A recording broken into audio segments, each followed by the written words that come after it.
And the mission was accomplished 100%, maybe more than 100%. No failures, no casualties. You feel it for the rest of your life, actually, that you participated in something which maybe not have changed the world, but changed the destiny of your country.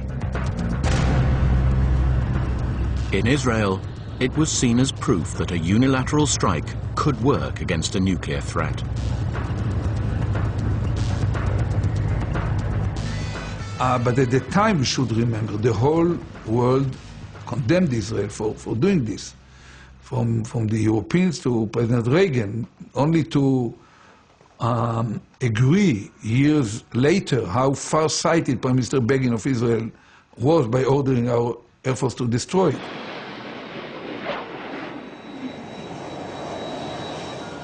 As Israel's latest generation of pilots passes out, some Israelis are calling for another preemptive strike.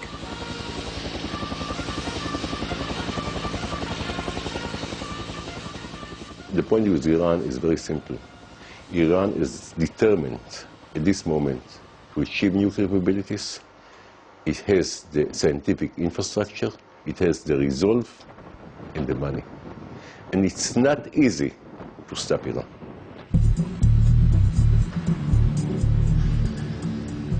Bushehr in western Iran, where the country's first nuclear reactor is about to become operational. Iran says the use of atomic technology to generate power is permitted under international treaty, but Israel's military elite is growing increasingly alarmed.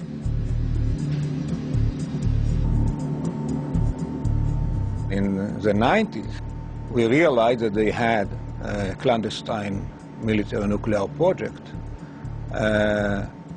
What for? It's not for energy, it is not for self-defense. So we identified the first signs of early warning regarding to Iranian nuclear capability.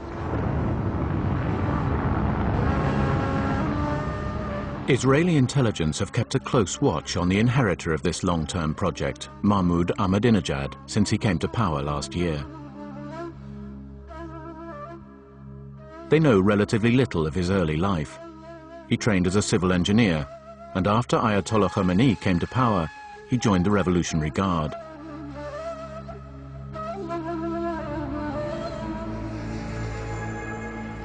Some Israelis think the president's attacks on Israel are a call for approval from the wider Middle East.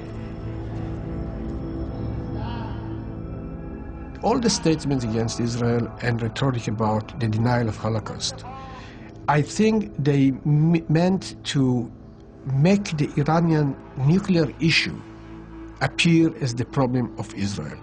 Ahmadinejad is telling the Muslim world and Europe primarily, well, this is not your problem. Our enemy is Israel.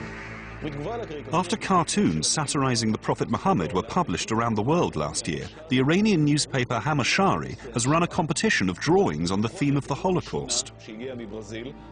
Nothing could be more guaranteed to provoke Israelis. It's perceived as a deliberate insult to their most sensitive history, and it follows several very public denials of the extermination camps by President Ahmadinejad himself. He says the Holocaust didn't happen. He said 6 million of my people who were burned and gassed by the most savage regime in history, that they didn't die, that this is a hoax. Anybody who perpetrates the big lie is preparing the big massacre.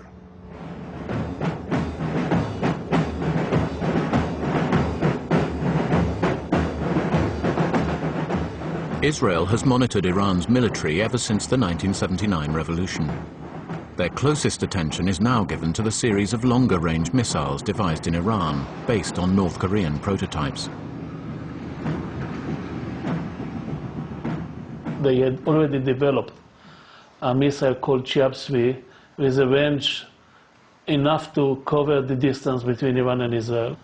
They are working on Shiab-4, and they had also worked on designing, at least, of applying this missile to carry a nuclear warhead.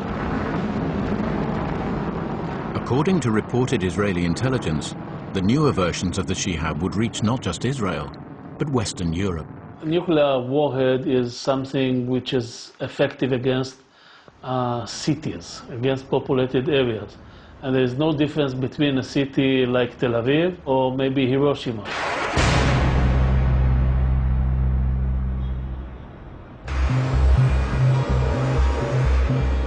At such moments, Israel turns to its closest ally, which is determined not to allow Iran to have nuclear weapons.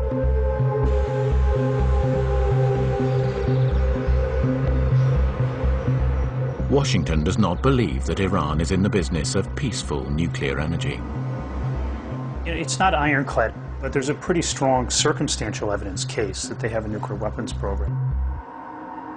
David Albright worked for the International Atomic Energy Agency, the world's nuclear regulator, and he believes Iran is hiding its true aims. There's a line at Esfahan. Looks like it's to make uranium metal for a nuclear weapon. Iran says it's to make, 19.9% enriched uranium fuel, but Iran doesn't need that kind of fuel. Iran was working on making polonium-210, which has almost no use beyond initiator of a nuclear weapon. This is the Esfahan uranium conversion facility. It's a large place. One interesting thing here is that they've built a tunnel complex, so you can see they're thinking through the problem of a military strike. President Bush says he will not permit a nuclear-armed Iran. But Israel's strategists have their doubts about America's resolve to take direct military action. The Bush administration has too much at stake. What stops the American from doing it is not lack of power or lack of technology or lack of adequate weapons. What stops them is the political issue.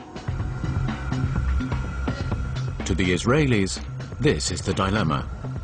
If Iran's nuclear project continues unchecked and America does not act militarily, unthinkable as it may seem, Israel's leaders may decide to go it alone. I cannot visualize on issues that are very critical for the well-being of the State of Israel, that the State of Israel will do something not at least with a tacit agreement of the United States. But at the end of the day, it's our security. It's our children. It's our future. For the time being, Israel is prepared to wait, though its leaders believe the diplomatic moves to halt Iran's enrichment program are playing into the hands of Iranian negotiators. Iran has an inalienable right to develop nuclear technology for peaceful purposes. And Iran has been prepared to go out of its way in order to ensure and to assure the international community that its program would remain exclusively peaceful. Israel's diplomats are not convinced. According to the foreign minister, Iran is just trying to buy time, in the belief that once it possesses nuclear weapons, it will be unstoppable. When they see that there have been three countries in this axis of evil, Iraq, Iran, and North Korea, see what happened to Iraq and what did not happen to North Korea. The conclusion viewed from Tehran is if you want to avoid what happened to Iraq, you have to be in the position that North Korea is in it today.